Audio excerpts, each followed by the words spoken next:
Assalamualaikum warahmatullahi wabarakatuh. Waalaikumsalam warahmatullahi wabarakatuh.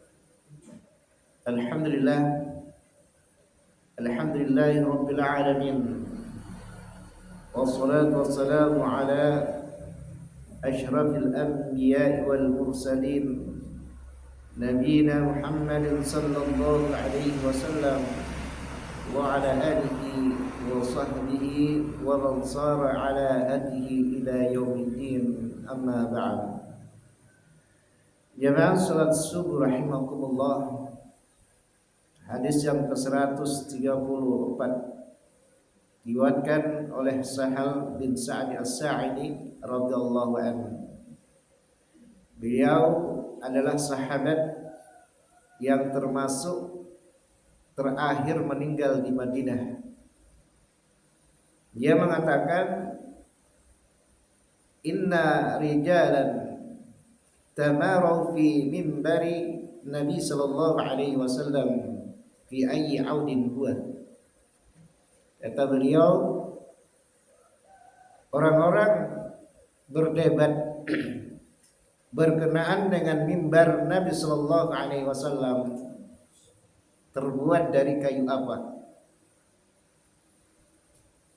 Dia mengatakan mimbarnya Nabi sallallahu alaihi wasallam itu terbuat dari tarfa, yaitu satu pohon yang hanya tumbuh di daerah yang tandus, yang panas seperti di Madinah. Tarfa al-Ghabah. Al-Ghabah adalah nama tempat di Madinah. Jadi mimbarnya Nabi sallallahu alaihi wasallam terbuat dari kayu tarfa, al-Ghabah. Ya.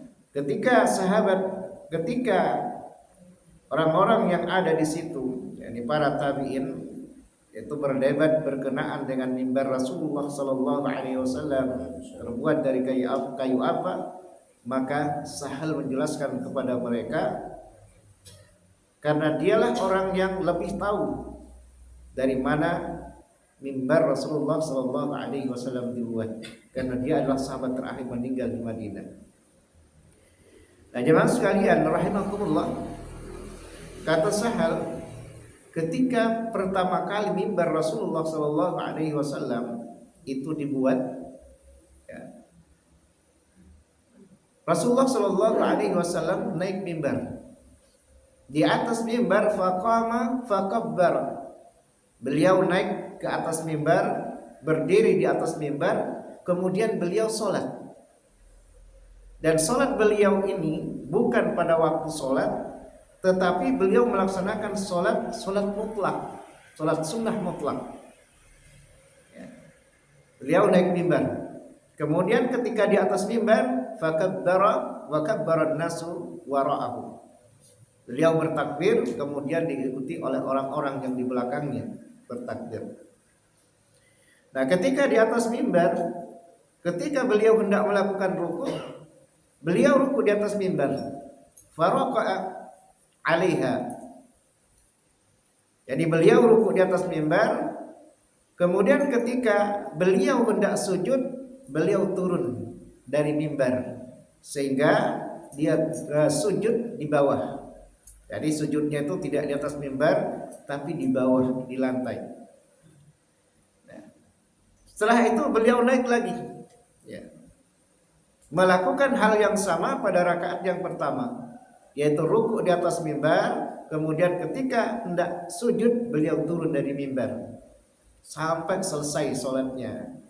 Hatta faragha min akhir sholati, sampai selesai sholatnya, kata Sahal. Setelah selesai sholat, Rasulullah Shallallahu Alaihi Wasallam menghadap ke jamaah dan mengatakan, Ayyuhan nas, innama sana'tu hada, wahai manusia, sesungguhnya saya melakukan ini, yakni sholat di atas mimbar, lita'tammu bi wa ta'lamu sholati, supaya kalian mengikutiku, supaya kalian mencontoh bagaimana sholatku, dan supaya kalian mengetahuinya. dari supaya mencontoh kepada Nabi Shallallahu Alaihi Wasallam dan supaya mengetahui bagaimana salatnya Nabi Shallallahu Alaihi Wasallam. Jadi Nabi Shallallahu Alaihi Wasallam mengajarkan salat kepada para sahabat tidak hanya lewat ucapan, tapi dipraktekkan oleh Nabi Shallallahu Alaihi Wasallam langsung di hadapan para sahabat. Karena memang salat ini adalah amalan pokok. Ya, satu-satunya amalan yang diterima oleh Nabi Shallallahu Alaihi Wasallam di langit yang ketujuh, ya, yaitu pada waktu Isra Mi'raj, langit ketujuh. Ya, oleh karenanya, salat ini adalah sangat penting bagi kita, sehingga Nabi Shallallahu Alaihi Wasallam mengajarkan dengan rinci, cara ucapan dan secara perbuatan. Nah, jemaah sekalian rahimakumullah, di dalam hadis ini juga terkandung bahwa sunnahnya khutbah Jumat itu adalah di atas mimbar. Berbeda dengan ketika sholat Id. Nabi Shallallahu Alaihi Wasallam ketika sholat Id beliau tidak pakai mimbar, tapi ketika khutbah Jumat maka beliau di atas mimbar. Makanya sebelum ada mimbar beliau, ya, beliau itu memegang pohon kurma.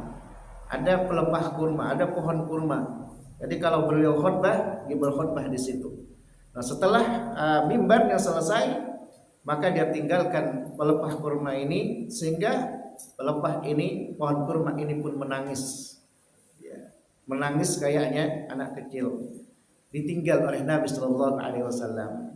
Jadi Nabi Shallallahu Alaihi Wasallam tidak hanya dicintai oleh para sahabat, oleh manusia, tapi dicintai juga oleh benda-benda yang lain, ya, seperti pohon kurma tadi. Jemaah sekalian rahimakumullah, semoga Allah Subhanahu wa taala senantiasa memberikan kemudahan kepada kita untuk mencontoh, mengikuti sunnah Nabi Shallallahu Alaihi Wasallam, karena sesungguhnya amalan kita tidak benar kecuali dengan mengikuti sunnah Nabi Shallallahu Alaihi Wasallam. Sebagaimana Allah mengatakan, "Qul in kuntum tuhibbunallah fattabi'uni yuhibbukumullah." Jika kalian betul-betul cinta kepada Allah, maka ikutilah aku. Ikuti Nabi Shallallahu Alaihi Wasallam, maka Allah akan mencintai kalian dan Allah akan mengampuni dosa kalian. Alhamdulillahirabbil alamin. Assalamualaikum warahmatullahi wabarakatuh.